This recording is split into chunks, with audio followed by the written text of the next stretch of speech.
Will the fact that President Trump cut off tens of billions in aid and humanitarian assistance over to Africa create a wave of tragedy? Today we're about to find out. My name is Ambassador Tim Ford Jr. of the African Union AUCS, and I've been living over in East Africa, Tanzania for almost 5 years now, and I help my people invest, rebuild, and return over to the continent of Africa. But today we're going to talk about if the U.S. aid was hurting Africa or actually helping Africa. So let's go. So right now, the Trump administration is on the mission to downsize the U.S. government. They've suspended employment for thousands and terminated most of their global humanitarian assistance programs. Now, these cuts are worldwide, but Africa is the most impacted. Africa ended up being the most impacted because they received the most humanitarian assistance, infrastructure support, medicine, and food programs. Some countries depend on this aid tremendously, unfortunately. Countries like the Democratic Republic of Congo, which receive 1.34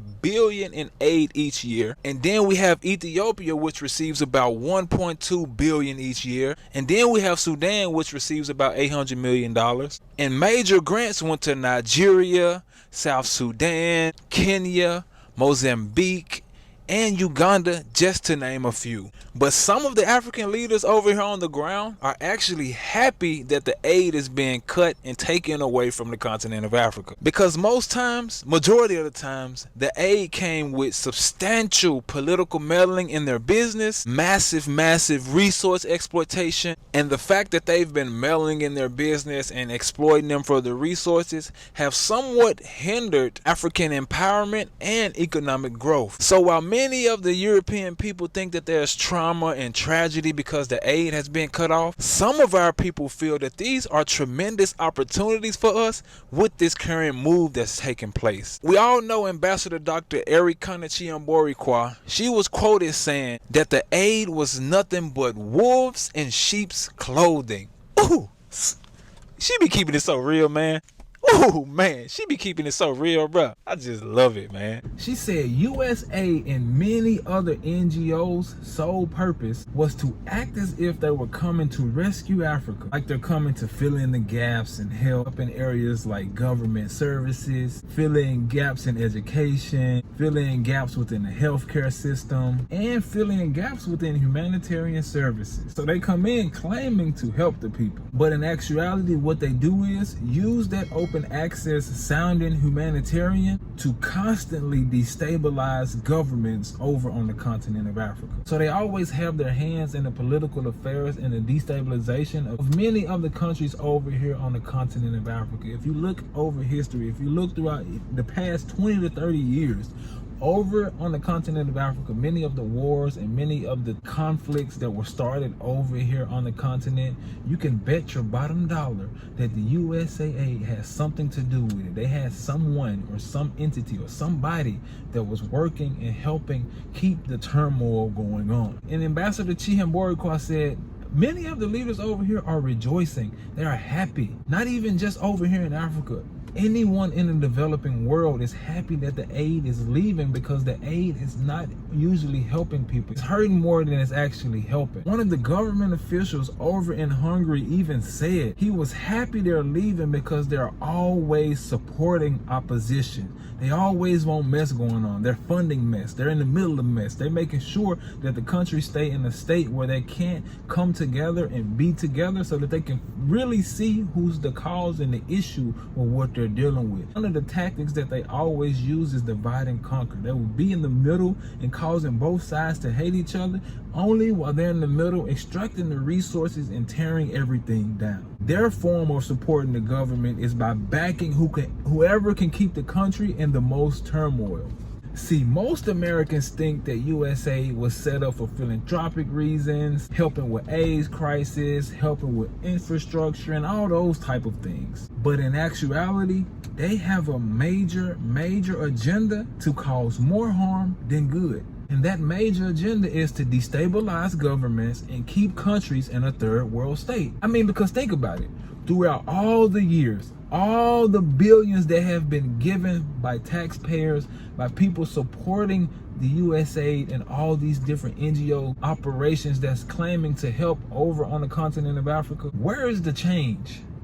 I mean, like, where is it? If there was billions put into y'all, why can't we see any evidence of what you guys have helped with? Not one country has any evidence of improvements in healthcare or their educational system where the U.S. aid was involved in. Think about that for a second. That goes to tell you that the billions of dollars that we're giving to them, the billions that they claim that they helped with, wasn't actually going to the people. It only benefited certain people that they wanted it to benefit. Like I just mentioned, many Americans think that support goes towards HIV and AIDS research to help over on the continent of Africa. But in actuality, there's been evidence, proven evidence. People have came out and given testimonies and stating that they intentionally put AIDS into our brothers and sisters over in South Africa in an attempt to spread the virus more than it was already spread. So during that time, they came over there claiming that they were trying to help and treat, but they actually were using our people as guinea pigs in order to see the effects of this disease and what it could actually do to us as a people. Many of us know about the Tuskegee experiment with the syphilis that happened over in America, but they also did that with HIV and AIDS over here on the continent of Africa. Now, I'm not lying. I'm not just trying to sit on here and like lie and fearmonger and make you guys fearful of things. No, this is documented evidence, and these people are boldly bragging about it on their platforms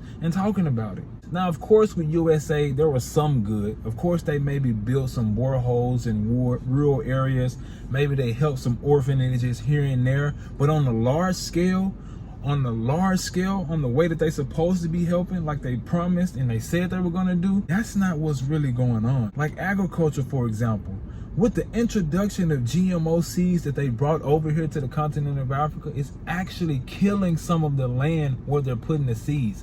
People have been documented saying that, hey, they will get these seeds and plant something in one season, and in the next season, the land is dead. So there's things that they're doing within the agriculture sector with GMO seeds that's hindering and hurting the continent of Africa. And that's just one example of what they're doing. Ambassador Chiamborikwa said, please share y'all success rate with us. Y'all want to brag, y'all want to go all around the world and say, oh, we helping Africa, oh, we helping them develop, oh, we gave them such and such money. Please show where y'all put that money and it actually help the people that you said you were trying to help. Please show the evidence and the use cases of what they have done. They claim that they've done it with healthcare and within government, but we haven't seen anything that proves that they've actually helped out. In actuality, Africa doesn't need any help or aid from the outside world. The world needs Africa. Africa has been a provider for the world with all of its natural resources. The exploitation of Africa's minerals was the main funder of Europe's economic recovery plan after World War II.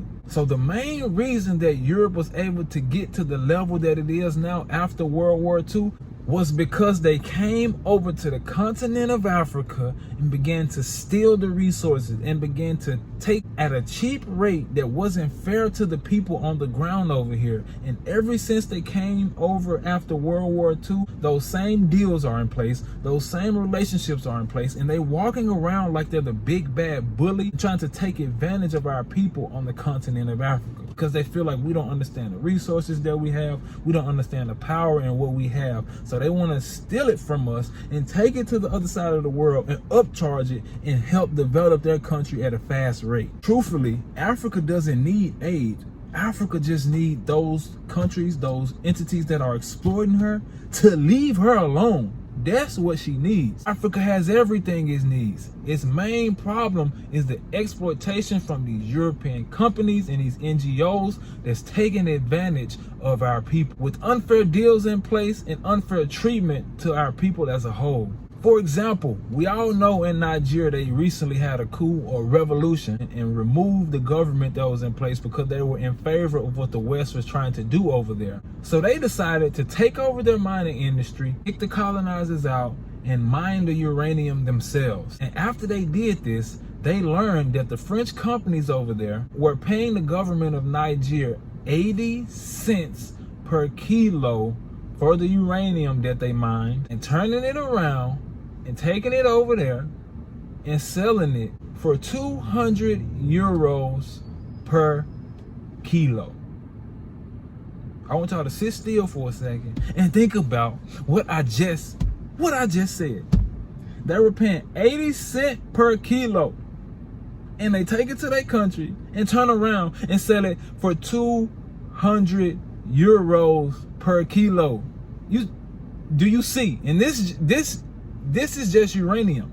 This is just what we're documenting and what we're talking about right now. Just imagine all of the other deals, all the other resources, all the other minerals that they're taking at a very, very, very cheap rate and selling it at a jacked rate. That one move of taking over their uranium over in Niger took them from 1 billion a year all the way to 300 billion a year with their uranium production. Not one NGO has ever brought that amount of money to the continent of Africa. And that's just one mineral that they decided to take over and start mining and doing for themselves. Just imagine what all of the other minerals will be able to produce if the colonizers are not in the middle putting their price on it and stealing from us. African leaders should see them cutting off aid as a wake-up call. They need to see that it's time for us to lock arms as a people and look within the continent of Africa in order to get what we need and develop what we need over here on the continent of Africa. We do not have to look outside of the motherland in order to build. We don't have to keep having our hand out and asking countries, asking our enemies for support when they love the fact that we are in this situation. A lot of times they try to bring over support in the guise of helping, but in the back, they're actually trying to tear down what we are trying to build as a people. So let them keep their support and we build together. And that way we can come to the table with our own stuff, with our own people, with our own things and demand the price that we want and be able to sit at the table with some respect and some dignity by not having our hand held out. Since we're here, got to show y'all some of the products real quick. I'm not your body, baby. I'm not your body. Yeah, natural product. Not your body. Yeah. Not your body. Yeah. Yeah. Come closer. Come. Busy Beachy. Trump is saying America first. It's time for the African leaders to say Africa first. And there's nothing wrong with that. People have to stop crying and being sad and saying, oh, Trump is being mean. Oh, Trump, man. Trump is doing what he should do. He's making sure that he preserves his people. He's helping his people. He's just trying to put his people in a good position. Let him do that. Put your people in a good position. Put yourself in a good position. Look at the writing on the wall. Look at what they're telling us. Look at how they're moving. They're saying, we're not going to help y'all. Help yourself. And we can help ourselves. We don't need it. Niger has made 300 billion off of taking over one mineral resource. Come on, man. Just imagine what they're going to do when they take over all the rest of them, when they continue to implement these things to take the country to the next level. Just imagine how far things going to go. Just imagine how many different countries have these minerals within their land that they can mine, that they could take out, that they could sell at the real rate and benefit from. Our people need to wake up, and we're going to wake up. It's time. Trump is saying America first. It's time for us to say Africa first. And don't ask for a handout. We can do this. We are capable. We are more than capable, but we just gonna have to take that risk. We're gonna have to go through the tough times, the tough days, the tough moments in order to get to what God said that we're supposed to be doing. It's possible because we see what President Ibrahim Traore is doing. He's helping. I mention him in every video because that brother, hey, I can't wait to meet him. One day we're gonna link and I'm gonna be able to holler at my brother and talk about what he did and been able to accomplish over in Burkina Faso. But we see what he's doing over there as well. We see what's possible. We see the risks that we have to take, and we see how bold we have to be during these times. So it's possible, but it's gonna be tough. It's gonna be hard. So we only need the people that know it's gonna be hard, know they're ready to fight, and know what we're up against to step into this ring. Don't step into this ring unless you know what's going on, all right? It's doable. It's a nice fight. It's a nice hustle, but you just gotta be ready and trust the process and trust the journey. These people have been in power for a long time. So the fact that they're losing their power, it's gonna hurt them. It's not gonna be a cakewalk. It's not gonna be something that's easy. You're gonna have to go through some tough moments to get your freedom, to get your physical freedom and your mental freedom. They got us mentally shackled as well. So in order to get that off your back, you got to go through some tough times and some tough moments, all right? Just hold on tight. Now, when you're holding on tight, you also have to make sure that you lock arms with the right people and build alongside the right people, all right? Now, if you're interested in trying to figure out how you can invest over in the continent of Africa so we don't have to continue to worry about the USAID coming in and develop something for ourselves, we're presenting an opportunity for our people to invest in the agriculture sector over here in East Africa, Tanzania. My wife and I have incorporated a farm called Zion Food Forest, where our plan and mission is to feed and heal the entire world. We have many superfoods on our farm like ashwagandha, soursop, mullein, just to name a few.